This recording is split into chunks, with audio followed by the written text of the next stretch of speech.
Hi. Hi, welcome everyone. Welcome to this last webinar in the Power Up series. We had a first webinar a month ago. You can still catch up on the Power Up website.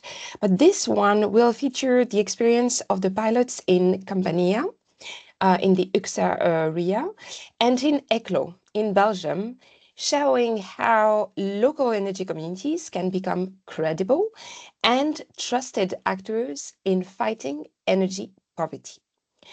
Um, both pilots, as you will see, faced extremely challenging contexts, from political instability in Italy to regulatory hurdles in Belgium. Yet they both managed to unlock very practical renewable energy solutions for vulnerable households by combining persistence, creativity, and local partnership.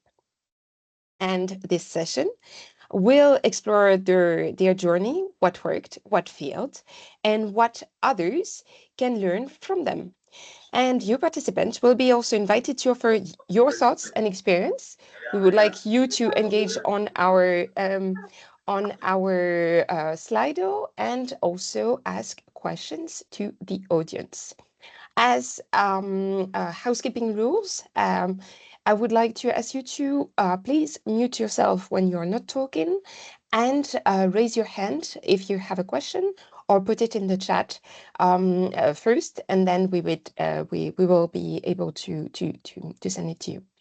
So our speakers today, you can see three speakers, but we will actually start with Miriam Aceman. And our three speakers today will be Jan de Pauw, who's the project manager for renewable energies at Ecopower, Felipe Barroco, the project manager of AESS Modena, and Dora Biondani from the Energy Poverty Advisory Hub. On the link below that you see on this slide, you can see that the website of PowerUp is socialenergyplayers.eu. And really recommend you to have a look because there is a lot of interesting material and follow-up that you will be able to use and take away if needed. So now I would like to pass the floor to Miriam Eiseman, who's the Communication and EU Policy Coordinator in charge of the PowerUp project. Miriam, are you with us? I am here. Yeah. Thanks a lot, Marine, for the introduction. Welcome to everyone who joined the webinar. It's great to see so many people here. Yeah, I'm working for the European City Network Energy Cities, and we're coordinating the Power Up project in the framework of which this webinar is taking place. And I just wanted to reset quickly the scene, what happened in Power Up since it started in 2021. Will start with a slide, which for me is really very telling because we're talking about co-designing and co-creating with vulnerable households. And I thought this quote from Donella Meadows, who was a great environmental scientist, is really very, very much to the point because she was saying the scarcest resource is not oil, metals, clean air, capital, labor, or technology. It is our willingness to listen to each other and learn from each other and to seek the truth rather than seek to be right. And I really think that what our four pilots in the Power Project did is exactly this, trying to listen to each other, but especially to those people who are usually in the blind spot of energy service design. So Power Up's ambition, this is on the next slide. Power Up is a project EU funded by the Horizon 2020 program, which runs since 4 years now. It's almost ending. And what we try to do is to establish really a more just energy system where we provide access to renewable energy and energy efficient actions to people who are in low income situations or marginalized situations. And we do that by really making them active contributors to those solutions that are out there and to designing a different energy service. And our pilots were also working on the wider awareness around how we can all use energy in a better way, raise awareness also on the energy poverty problem as such, to avoid stigma and increase empathy as well with people who are in that situation.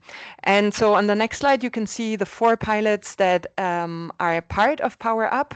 As Marine was always saying in the last webinar, we featured Valencia, who is having a big program supporting energy communities all over the place, and who also established a municipally led PV scheme, which is installed on cemeteries, so very original, and whereby a percentage of energy is being shared with vulnerable households in the environment, in the area. And then we had Rozhanov, who is establishing a collective self-consumption scheme on a social housing building, which is kind of a demonstrator for this quite small municipality. And today you will hear about Eclo and the Italian municipalities and the Campania area. So I won't go too much into details of their business models. You can also see all this on the next slide and on our website. And on the very next slide, you will see, and maybe just one thing which is interesting and which will also be mentioned during the webinar is that the difference between UXA's model and the Eclo model is essentially, well, they're very different political, social, cultural contexts, but also Eclo had the advantage that they started off with an existing energy community, whereas the Italian partners really had to start from scratch. And Felipe will explain how all this worked, also involving those vulnerable households. So yeah, there were co-creation workshops.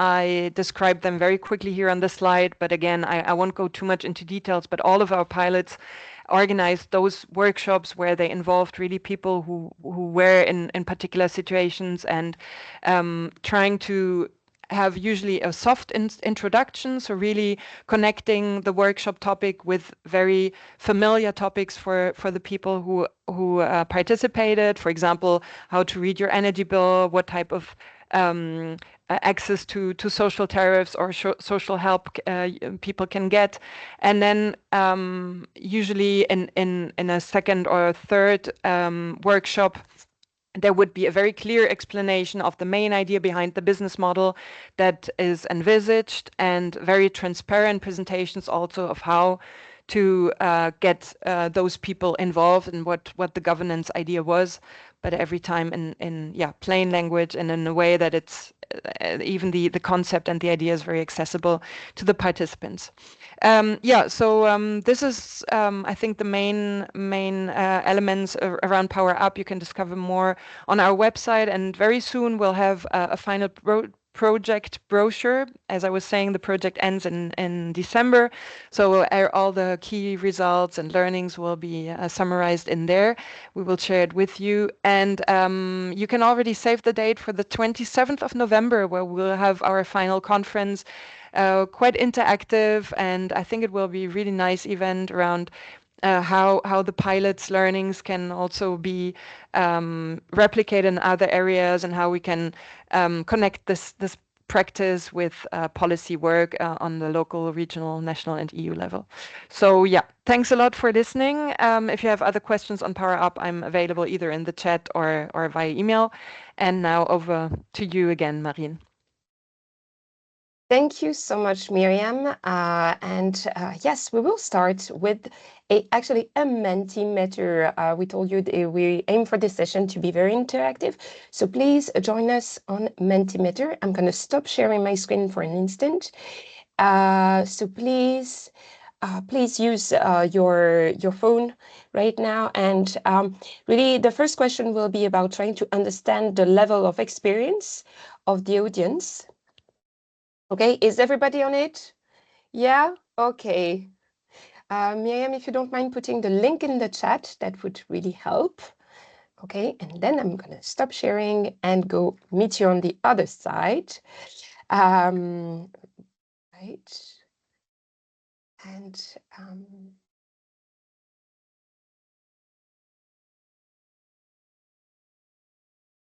here. Okay, so please, can you... Marine, the responding is turned off. Yes, Miriam, please turn it on. Okay, good.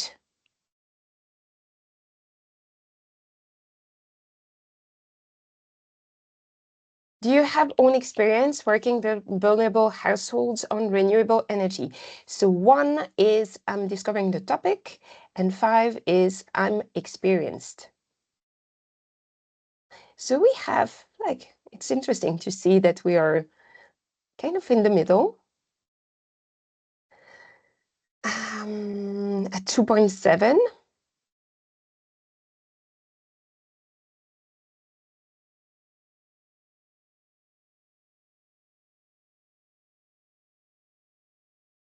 Okay, and we have like 21 people who have voted out of 34. It's not bad.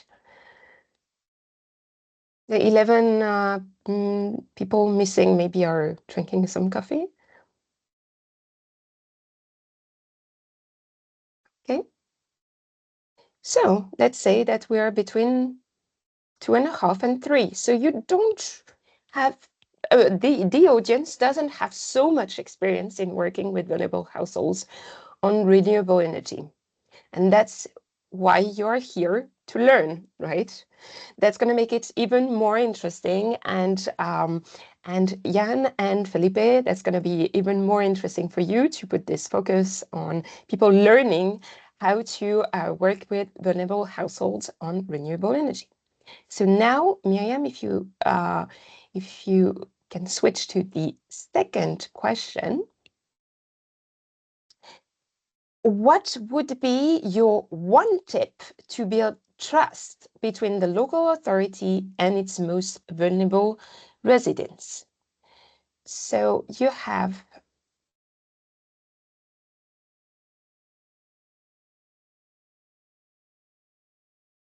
transparency. Yeah, please insert some keywords. Communication, funds.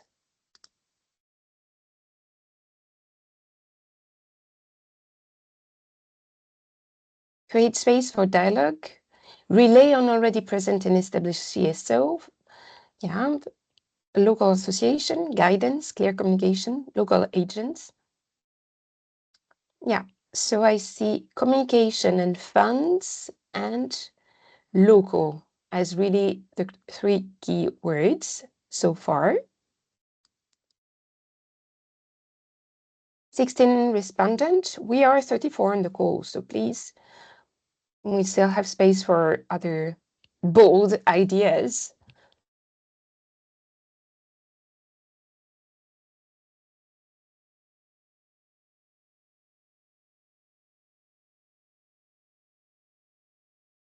Okay.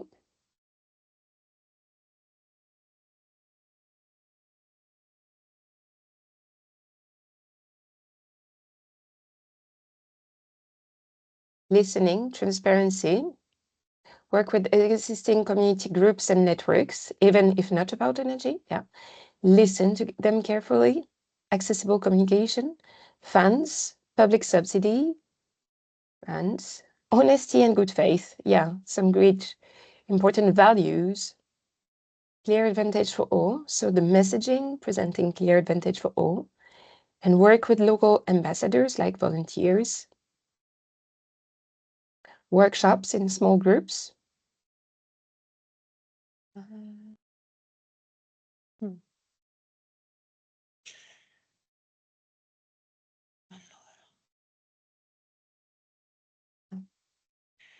Please stay muted when you're not talking. Okay. Anyone? Okay. So I guess that we have like some keywords that appear that are transparency and communication as the first concept. The second is funding, and the third is working with the local agents. And when I say communication, I think it's really linked to dialogue, because it's not about the way you communicate, but also the way you listen to the audience. So let me stop sharing the Mentimeter. You can still contribute if you want, but I'm going to stop sharing and we're going to get into Felipe's presentation. Okay.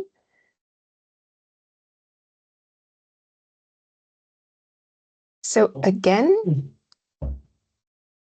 the today's speakers, you have Jan de Pauw, who's the project manager for renewable energy at Ecopower, Felipe Barroco, the project manager at AESS Modena, and Dora Biondani, who is the Energy Parity Advisory Hub coordinator. Okay. We're going to start with Felipe. So Felipe, you wanted to share your screen? Can you? Yeah, please. Do that. Okay, great. Stop sharing on my side. Your turn, Felipe. Hello, everyone. It's a pleasure to be here and be able to share some of our experience in the project. I'd like to ask confirmation that you can see my screen in full presentation mode. Okay. So I really like the title of the presentation because it reflects a lot what happened in the Campania area in Italy. I just want to spend two words regarding the local partners.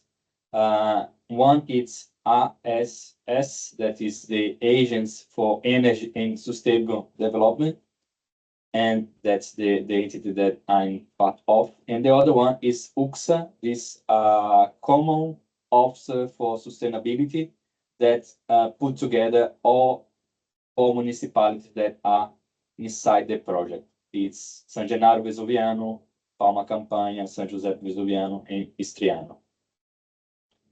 And let's start the presentation. It's moving? Okay. So we have this area in the Campania area.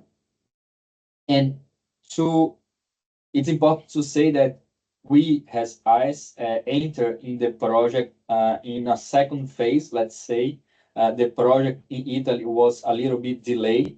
UCSA had some troubles to implementing the project activities. And we, as AESS, that are specialized in working with municipalities, we have more or less 150 municipalities that are partners of AESS and we work as an internal technical officer for them. So we get in the project to help UCSA in the implementation. So from the beginning of the activities, we are a little bit 1 year behind of the overall consortium of the other pilots in the project. One of the first actions that we made was identify 2 areas, one area in Palma Campania and one area in San Giuseppe Vesuviano, that were the 2 municipalities that were more activity inside the project, even though we have 4 of them. So we identified these 2 areas, and in these areas, 6 popular housing buildings. So we are talking about more or less a total of 200 families that are living in these buildings. We make some technical, economic, and legal analysis, and then perform feasibility studies for all these 6 buildings to see the potential and also the interest from the economic point of view of installing these systems in these houses. But we know that we were working with vulnerable households, so it's very difficult to attract investment in renewable energy in these situations. So we also, let's say, start with a plan B from the beginning that was working also with the public buildings and one public area. So in the total, in the beginning of the project, in the first month of the project, we analyzed 12 buildings and 1 public area, okay? For a total of a little bit more than 1 megawatt of potential installed capacity. Then after this first, let's say, exercise and analysis, we start to have some meetings with them. We organize 5 meetings in 2023 and 5 meetings in 2024. No, I'm sorry.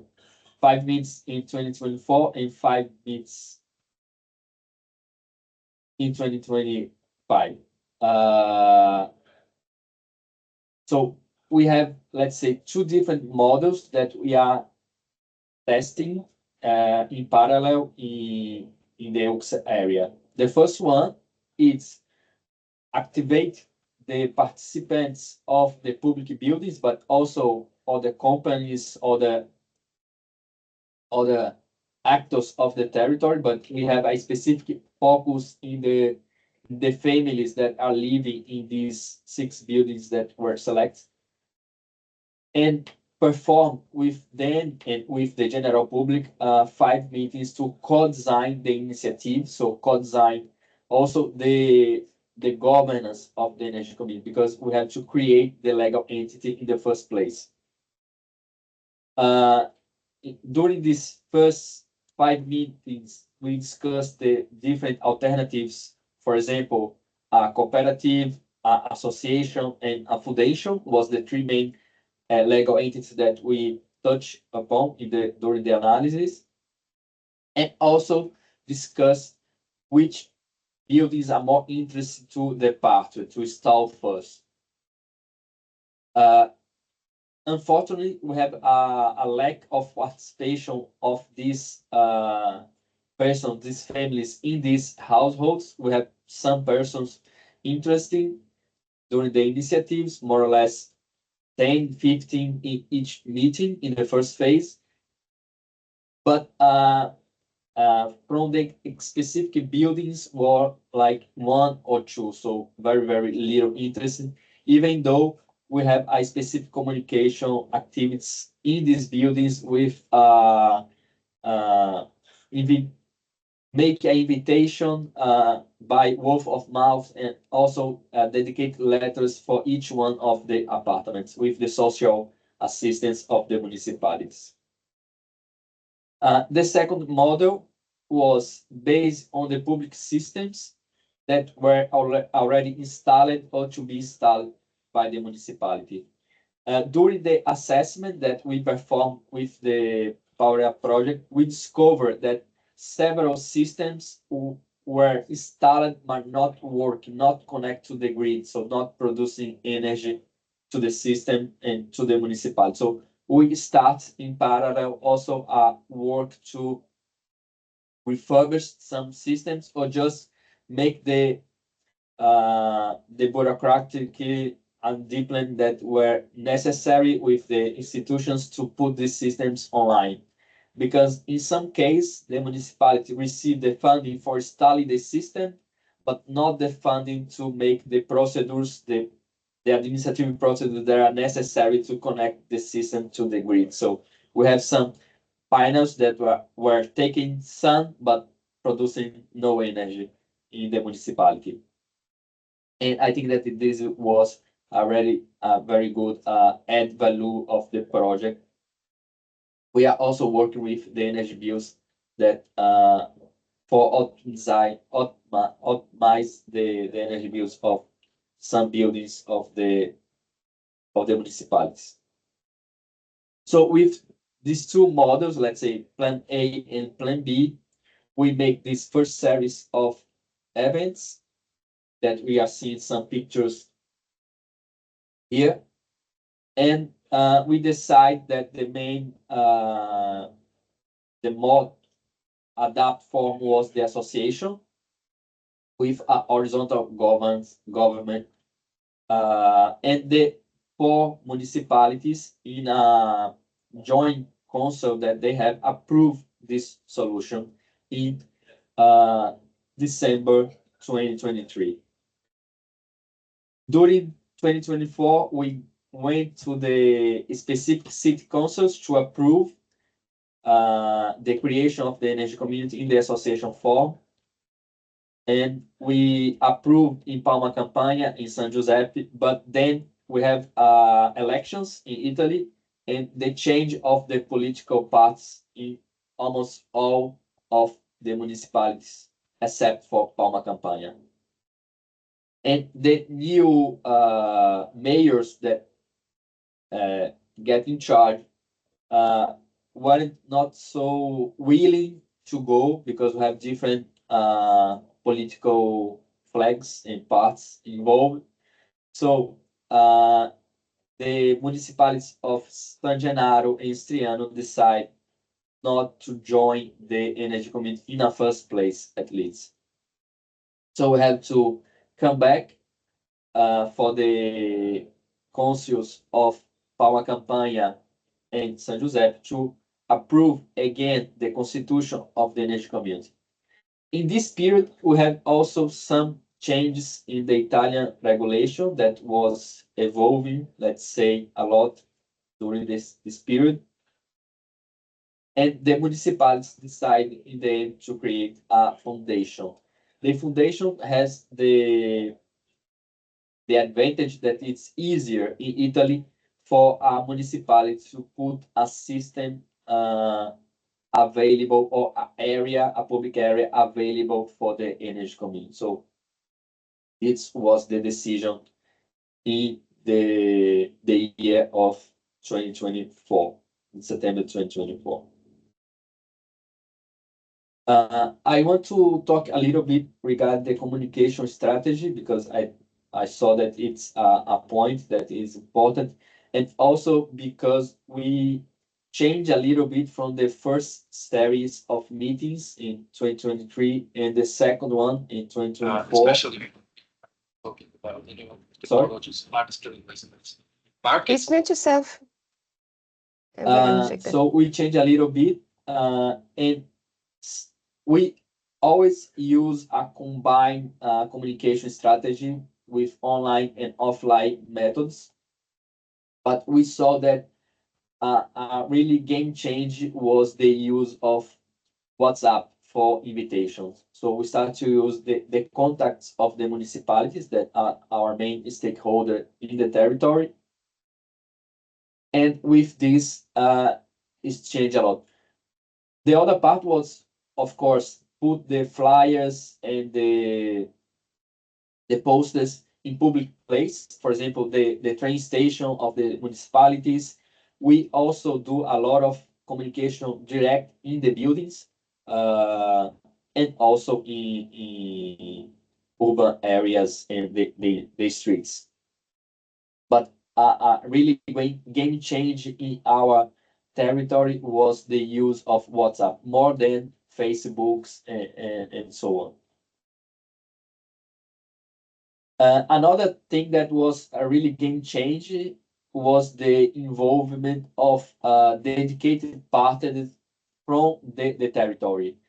For example, in the second series of meetings, we involved 2 local associations that was Rede Assist and Ad hoc, both with experience in dealing with vulnerable households and also with energy issues and consumer issues. So these associations for sure bring more trust for the initiatives. Also because Power Up wasn't the first European project to be applied in these areas. So they have some mistrust with these initiatives from the beginning. And the participation with local associations partnering with the municipalities was really interesting. One of the results of this second round of public meetings, we have 5 in the first one, 5 in the second one, with the two municipalities, was a request from the attendants, from the participants, of have a continuity of contact with these associations that are not in these municipalities. They are in the Naples area. So we are talking about municipalities that are in the metropolitan area of Naples. So with the municipality of Palma Campagna, we were able to have a room and a dedicated space for the ad hoc association. That's 2 times a week. It's running a contact point, a sort of one-stop shop, not only for energy, but related of all consume issues. So also water, phone, and it's interesting also to see that sometimes a person came with one problem and go out with more than one solution. So when they are to talk about the water bill and talk also about the energy issues.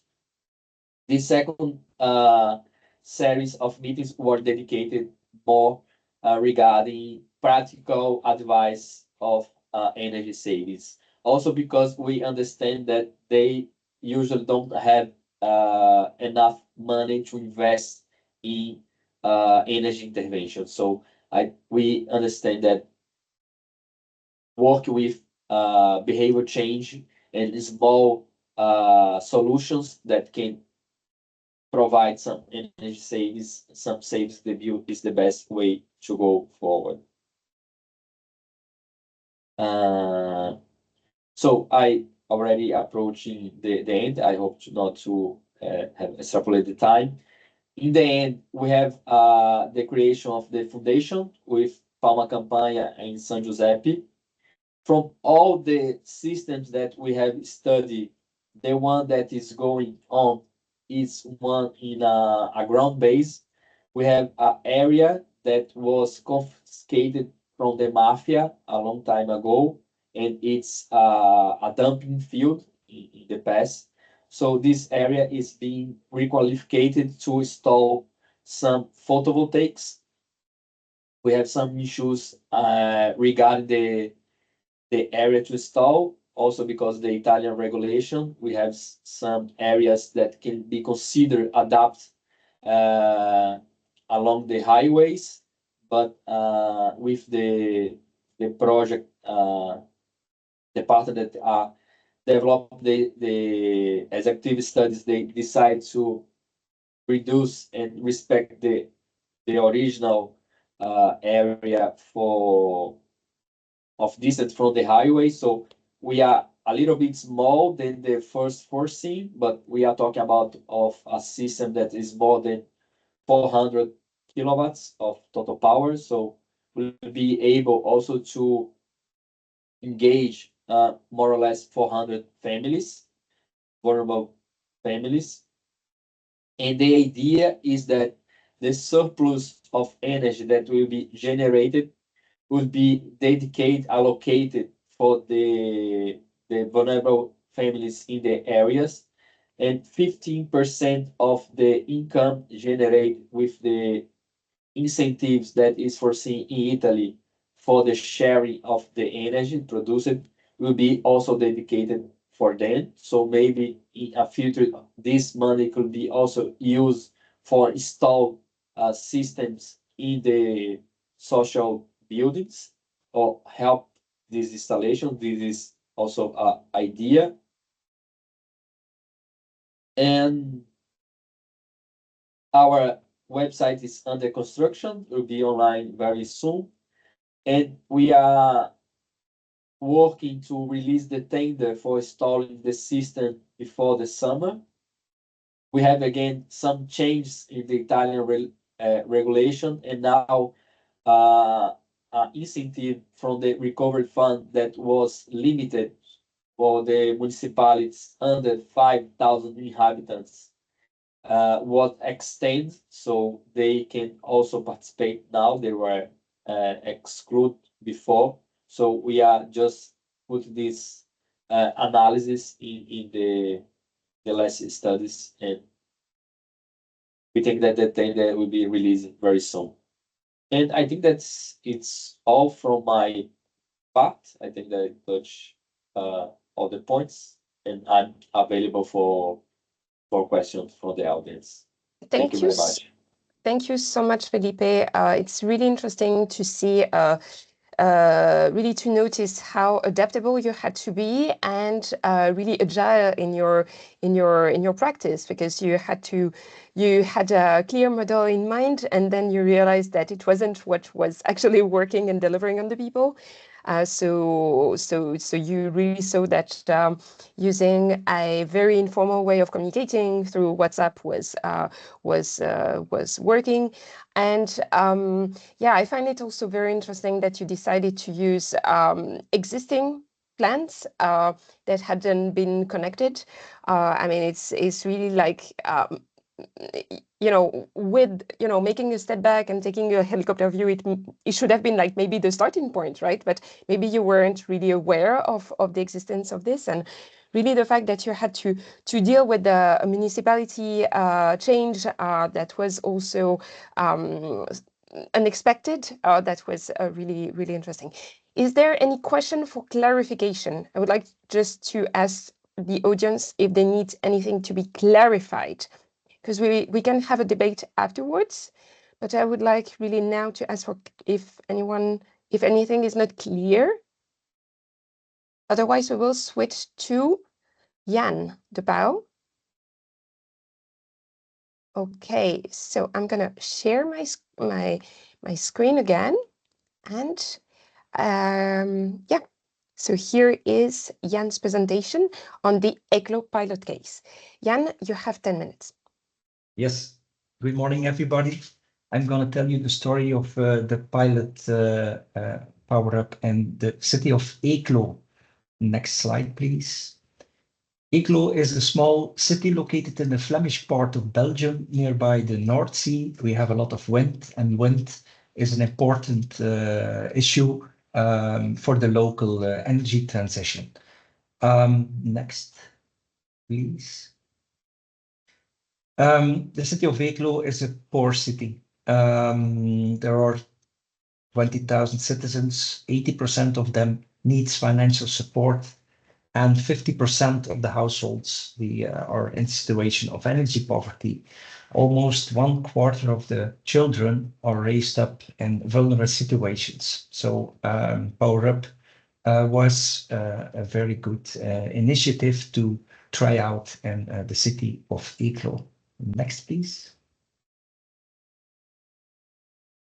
There was already an energy community active in Eeklo. Ecopower since 1991. It was active in 2001, and I became a member of Ecopower in 2001 on the first information meeting, because they had the right to build the first wind turbine in the city of Eeklo, and I'm living in Eeklo. Eeklo is my hometown. So I went to the information meeting, and there they told, we are going to build a wind turbine. It will not be our wind turbine, it will be yours, because it's a cooperative wind turbine. And as soon as possible, we are going to share the electricity we produce at cost with the members. So I was immediately in love with the cooperative model, and I became a member. My member number is 300. Next. What is the goal for the energy community? The goal is to build renewable energy projects, mostly wind and sun, and share the electricity we produce with the members. Today, Ecopower is an energy community with 70,000 members, and 60,000 of them use the electricity at home. Next. This is the added value of the cooperative model for the last years. You see the red part is the added value, the advantage on the electricity bill of the members. And the blue part is the financial reward as a dividend if the cooperatives makes a profit. And what you see immediately is that the red part is always bigger than the blue part. That means that the biggest advantage for a member you see in the energy bill. And the blue part, you see some years there is no dividend. That are the years which are economically more difficult, and that are the years that the cooperative is not making profit. So you see the added value of the last years is between 50 and 550 euro a year. You should notice that 70% of the members only has one share of 250 euro, and 90% of the members use the electricity at home. So that means that people become a member of the energy community, not for an investment and become rich out of the dividend, but to get access to the local produced sustainable energy. Next. Why took the city of Weeklo the decision to start Pauw Up? The city of Weeklo says that renewable energy sources are common, so everybody could have a part to harvest the energy. And 3 years ago, we built another cooperative wind turbine, and we had a site visit when the big parts were ready for construction. There were 600 people visiting the site. Most of them were members of the energy community. But there were some people missing on the photo. Next. The people who can't afford 250 euro to buy a share and become a member. And that's why the city of Weeklo decided we as a city, we have the opportunity to participate in this wind turbine, but maybe it's better that the shares we have, we translate them in social shares on the name of people in vulnerable situations. So the pre-financing of social shares of the energy community, so they can become a full member of the energy community and have directly access to the produced electricity at cost. Next.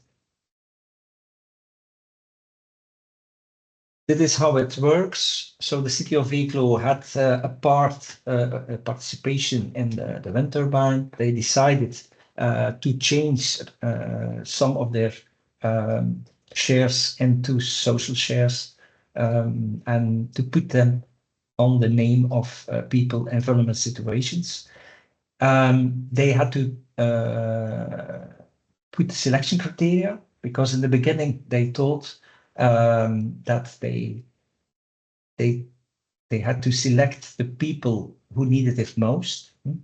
And the target was 100 households.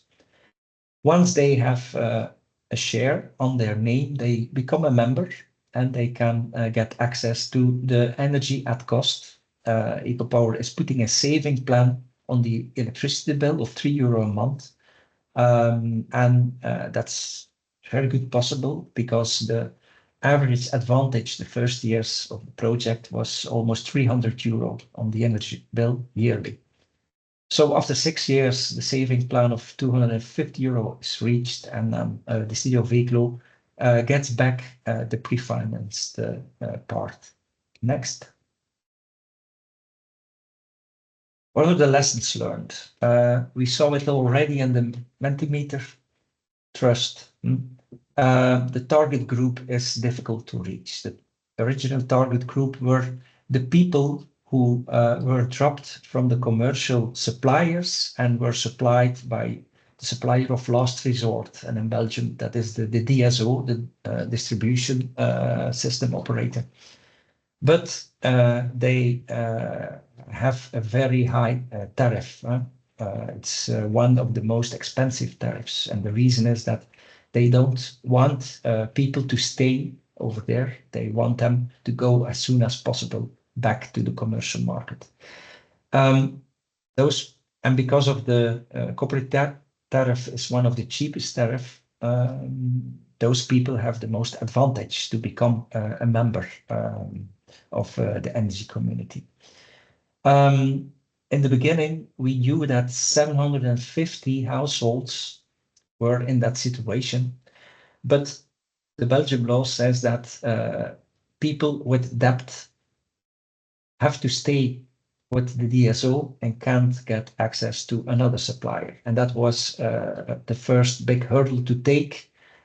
More than 90% of the people supplied by the DSO had debt, and we couldn't reach them because of the law. So the DSO, the city of Eeklo, and the energy community asked for an exception rule for the Power Up pilot. The government didn't want to do that, but they promised that they would work on it and make it possible that people with debt who wanted to change to a cooperative power-up model could do so. But we are still waiting for the change of the regulations. We wanted 100 participants in the pilot of Eeklo, but we only reached 20. So what we like to do is the expansion of the target group. So not only people who were dropped on the market, but also people who are still on the market, but in the energy crisis had the right on the social rate that is related to the income of the household. During the energy crisis, the government made the conditions better. So 1 million households more could have access to the social rate. But after a few years, they stopped doing that. So 1 million households with a lower income got again to the commercial market at higher tariffs of the social rate. So that was our new target group. And there was the next hurdle. Those people are active on the market. So that means that they have the choice of 60, 70 contracts on the market. The cooperative tariff is one of the cheapest, but it's not always the cheapest. So what we saw was that the people who were candidates to enter the program, what we did was we looked together to the tariffs on the market, and we asked them to bring their energy bill. And we saw that becoming a member would always bring an advantage of almost 150 euro yearly on the energy bill.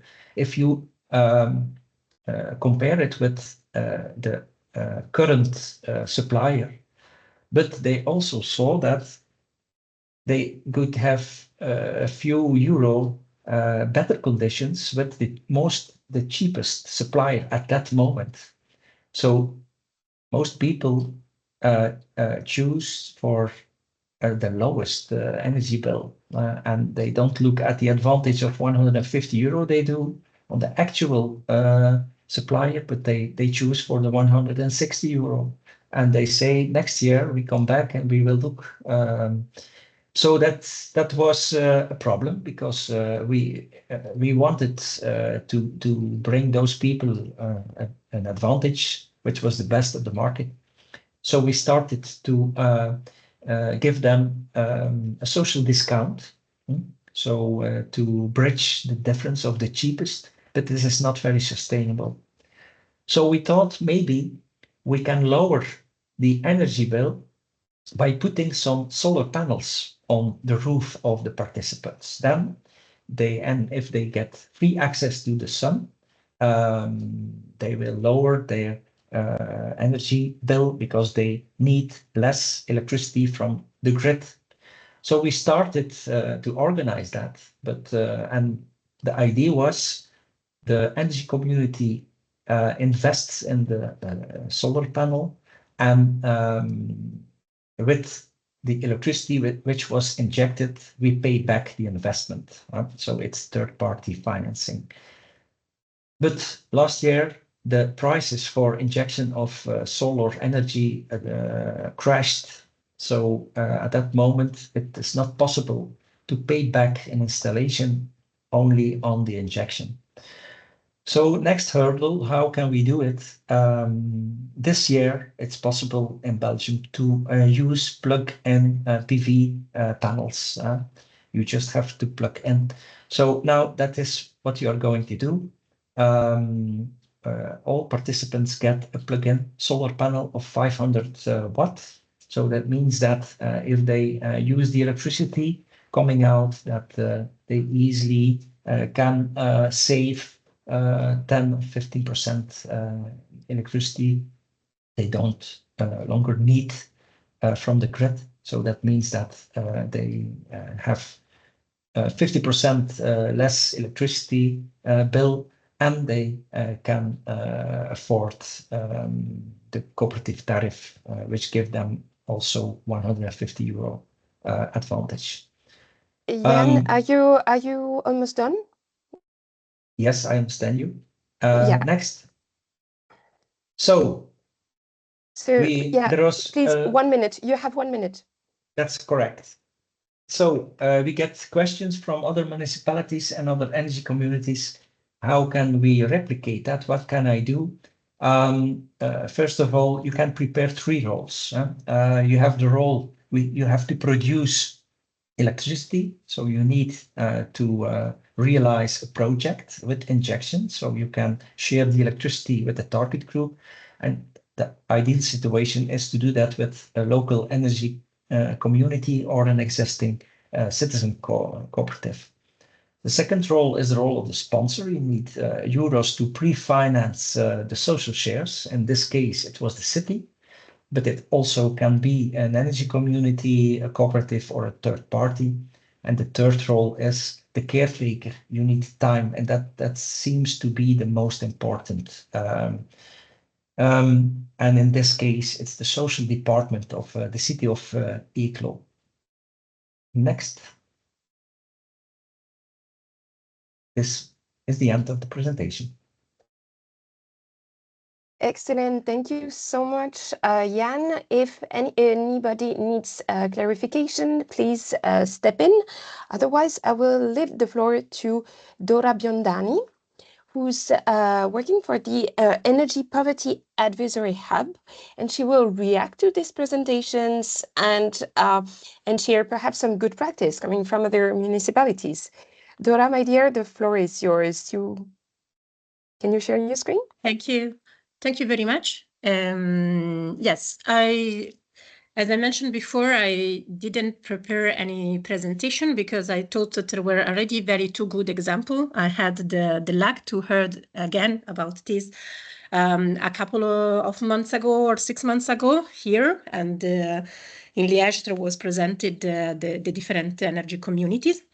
And I know that we are closing like at 11:15, so I think considering the people that they are not quite experienced, maybe it is better to leave more chance to questions. There are a couple of points that I would like to mention and then quickly say some examples that then you can investigate further from yourself. I think both cases, and I will really underline it, showed the importance of the resilience and the commitment of the people that start having it behind. They both mentioned that actually reaching and try to involve the target communities is quite a challenging task. Sometimes, as we heard in Italy, they had the presence of just a few families from the social housing, while with Belgium, they invested a lot of time to try to engage it. This is actually the experience we also have from other cases and the Energy Poverty Advisory Hub, where the people taking charge to develop the energy communities notice that the time to invest, to actually engage and move the community and have an agreement and make the vulnerable consumers feel comfortable, it's really a lot. So I would like for everyone that is here and that it shows this experience, whenever they wanted to embark in this journey, it's worth it, but it's also important to keep an open eye on the fact that there are timing that need to be considered. And I mean, the organizer properly made the first questions about how it's developing the trust. So it's really connected to this and to develop. And then, of course, there are the different financial models, there are the different technical plans. We have seen solar panels, we've seen wind energy. There are for sure other technologies. I saw in the chat someone mentioning also other type of renewable heating and cooling. So there are the technological and financial aspect, of course, has its importance. But for me, when we are talking about vulnerable consumers, it's really key to understand how to engage them. And it's key also, as the two cases shows, to have a realistic understanding of the different cultural and traditional situation of the countries. Of course, there are the legislative package that influence also, but there are countries that are more prone or more keen to act in a community, to come together, to be social and to engage. And there are other countries where maybe it's a matter of discussing more and developing more with them how to start talking with each other.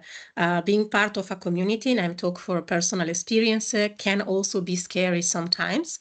If you have been in your life dragged down or experiencing that being part of a group dragged with a lot of discussions, a lot of misunderstanding, a lot of problem of communications. And I think in both cases, the part of communication was underlined pretty well, giving different solutions on how to address it. If you want more cases, more experience, of course, Power Up, but there are other organizations that are focused on energy communities. For EPA, we welcome you, and I will put in the chat the link to explore the website. And then there are, you find the EPA Atlas, where there are a lot of best cases you can find. There are more than 300 at the moment, and you can filter specifically for community or other tasks to collect more information about the different projects. I also welcome you, if you are developing one of these projects, submit your own and integrate the Atlas, because it's important to keep and know what a sharing environment and know what the others are doing. Concerning the information and more, for sure, Power Up will have a more dedicated tool for energy community that we have seen will come out in October and November. If you want a broader guideline on how to address energy poverty, you can also look at EPA guidelines that expand more about other possible solutions and not only on the energy communities. And this said, I think that the last 15 minutes maybe really deserve to be open to questions for the audience, to the two great speakers. Absolutely. Thank you so much, Dora, for this recap of what EPA is and how we can help. As you said, being a member of a community is not only being a member of an energy community, but member of a community of practice does matter so much, and that's why we are really happy to be part of this ecosystem. Felipe and Jan, if you can turn on your video, because we would like to get some questions perhaps from the floor, and if no one is showing so far, I'd like maybe to start me with a question for you, which is, the co-creation process seemed really, really important, not necessarily as something you planned from, you really saw or acknowledged from the beginning, but something like when after a while you realized that you had to step in to co-create this project with vulnerable populations. So when did you realize that you needed to take a more active role in this co-creation? Felipe. Thank you for the question. I mean, I think that from the beginning,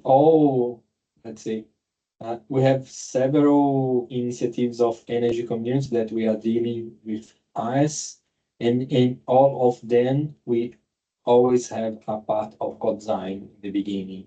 I think that it's fundamental to understand the needs of the local population of the territory.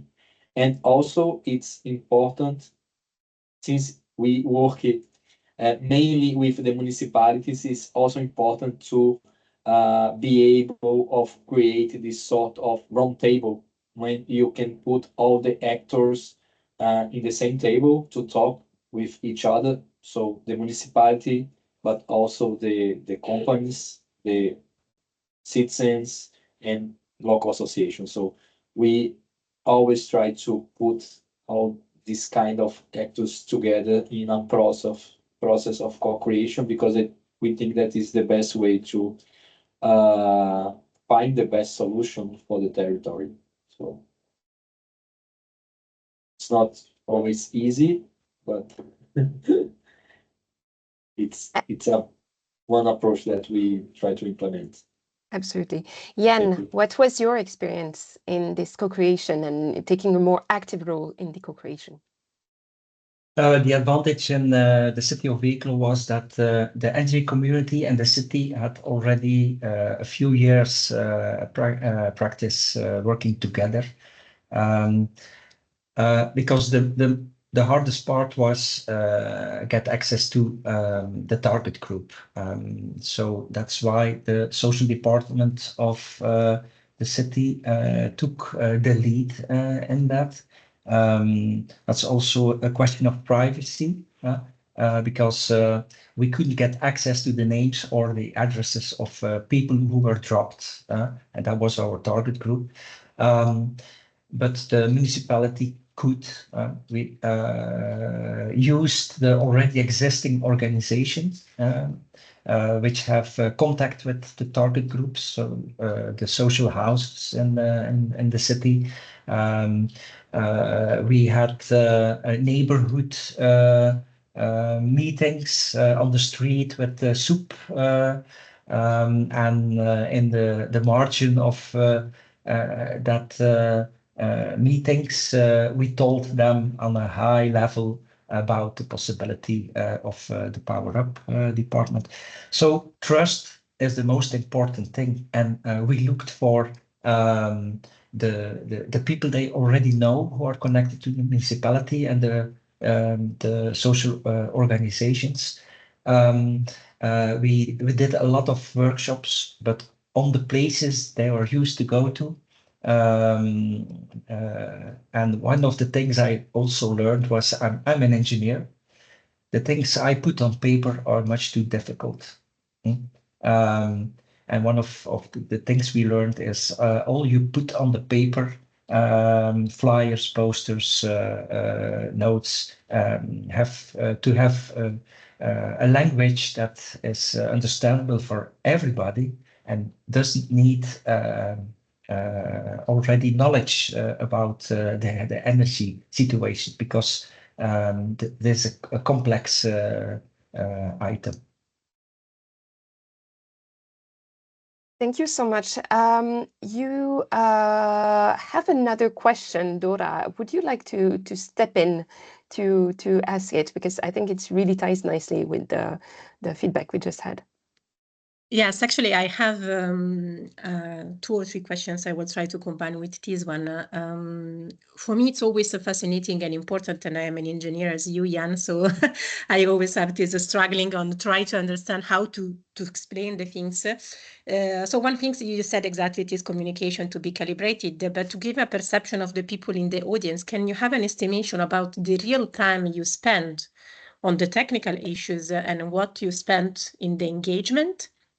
And then on top of this, I have a question. I mean, as EPA, we are currently investigating more the use of digitalization and digital twins in energy poverty. So I would like to know, when you had to identify, as you said, the target group and there was these privacy things, which type of assessment you harvest, which kind of analysis or diagnosis of energy poverty you used in order to identify the best target groups. And I know it's 2 questions. Sorry for the others if they are waiting. Okay, Felipe, would you like to start? In the case of Power Up, we identified the target group together with the municipality, with the social assistants of the municipalities, and they were the ones that carry out also the, let's say, the communication in the ground in these buildings. So we work with them. And regarding the time frame, we try to balance between the technical part and also the engagement, and use and have also persons that are expert in engagement. So don't letting the engineer work and talk a lot in the meetings, but usually they are there to support and clarify some points. But we usually have one person that is the expert in the engagement in this process of talking directly with the audience and in a very, let's say, ordinary way with simple words and so on. So we usually do in this way. Regarding the meetings, they were 5, but in 2 different municipalities. So we have one that was present the initiative, present the project, explain regarding energy communities, the topic, and then collect inputs. So which one from the audience is interested in have feasibility studies in the who is interested in take some actions or measures. In the second, and also try to map the stakeholders that are interested in be the founder partners of the energy community. So in the second meeting, we are more going to the technical part, so discussing the different typologies of energy communities. In Italy, we are talking about associations, foundations, and cooperatives. So we have some difference in Italy. For example, if a municipality will be a founder partners, for sure we are going for associations or foundations. It's very difficult in Italy, unfortunately, to have a municipality a fund member of a cooperative, because cooperative are enterprise in the Italian regulation, so they have to fulfill a lot of preliminary steps to be able to become a member. So we are collecting these steps and also present the first feasibility studies.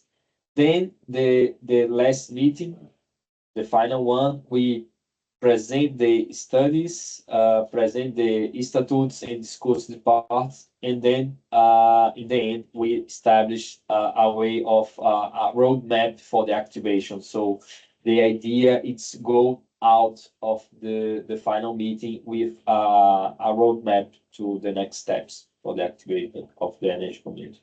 That's more or less the way that we work in the engagement process. All right. Jan, would you like to comment? Otherwise, we will leave the floor to Alex Gauthier, who has a very interesting question. Okay, very short answer. Yeah, very short answer. In the beginning of the project, on the side of the municipality, there was Fien, who worked half of her time on the project, and I, for the technical part, 1/3 of my time. So, and today still, on Monday, I'm available for on the social department of the municipality to put steps forward. Yeah. So it's really about dedicating some, let's say, work days to those social dimensions. That it is extremely important. Yeah. And I would strongly recommend the upcoming report by the Power Up project on the communication campaigns. It's also very telling about the kind of really the struggles and opportunities that came out of it. Alex Gauthier has a very interesting question. For the sake of time, Alex, I won't give you the floor, but I will ask it here. It's a very interesting question around the vulnerable households and their lack of stable outcome, which is usually the case. So how do you manage to build the financial models, and which model does work better? And Dora also has a question around the moment of the signing of an agreement or contract. It can be feeling, I suppose that you mean that it can feel daunting, very binding, very heavy. So how do you really build that trust, given that, you know, the finance is not there, the constraints are there too? Felipe, would you like to start? Thank you.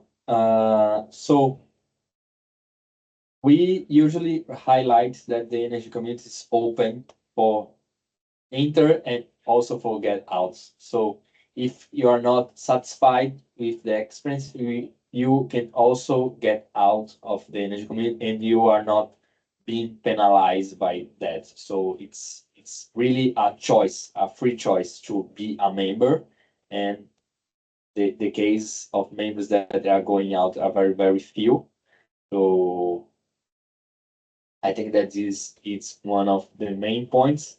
And the other points regarding the adhesion is usually is the case of Power Up of Fondazione Vesuvio AESS. We have different categories of members, and we usually have one for persons with a lower income that is free, so they don't have to pay anything to get in. That is the case of the foundation in Campania.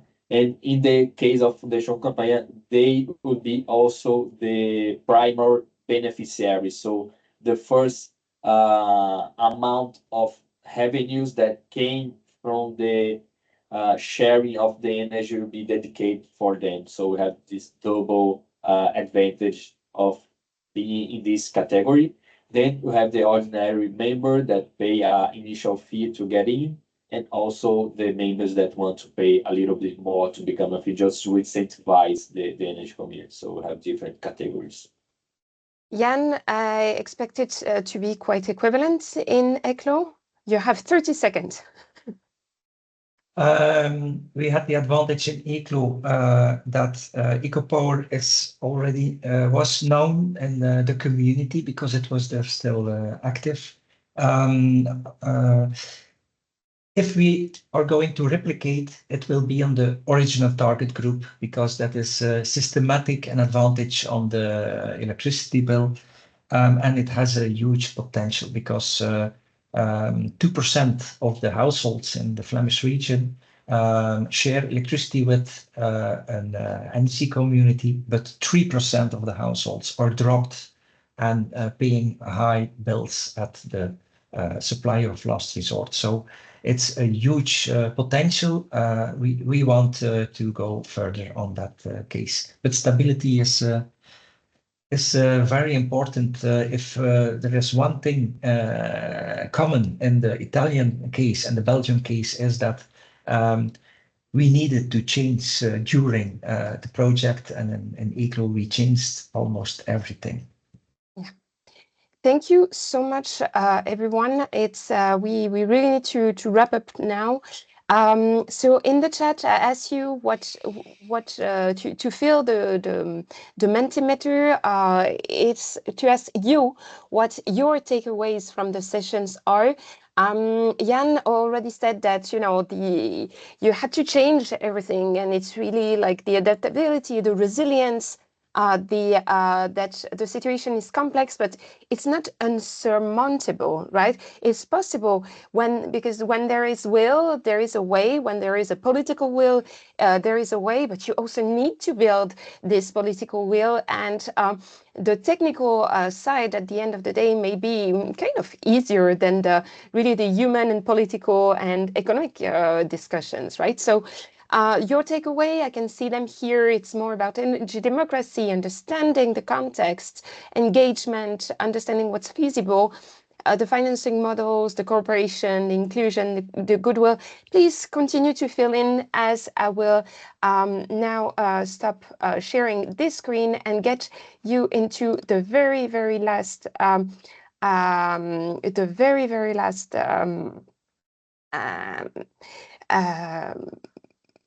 Power Up, let's say, a slide, because I really invite you to get advice and guidance on the various documents that the team has been producing over the months. It's, as I said, it's very rich, very dense. There's a lot of lessons to learn and things to observe. And yeah, please also, Miriam, if you want to comment on this one, I think it's really interesting. And maybe we can also put the link in the chat. But yeah, Miriam. Yeah, just very quickly, Energy Cities is part of the EU Behavior Forum, which is something that has been set up by the European Commission to improve behavior change programs. And they just launched a survey, 2 surveys actually, where they want to get the views of professionals around behavior change programs and how these should be designed. And there is not a focus on energy poverty, but I thought it would be interesting if people like you can also input with this perspective, because this is quite often a blind spot in energy behavior programs. And we also need to talk about inequality when we talk about energy behavior. It's not just telling people that they need to be more efficient. The people in vulnerable situations usually are already. So yeah, I'll put the link in the chat so that you can most probably share your own views on energy behavior. Absolutely. So, absolutely. So thank you so much, Miriam. My key takeaways of this session is really that fighting energy poverty means starting where people are, not where we wish them to be. And trust is really built on actions and not like big words and big communication campaigns, but really it starts small. Yeah, the future is in our hand. Let's make it happen. Thank you so much, everyone. And if you have any question, please reach out to the team. Thank you. Thank you very much, everyone. Bye-bye. Thank you very much. Bye-bye.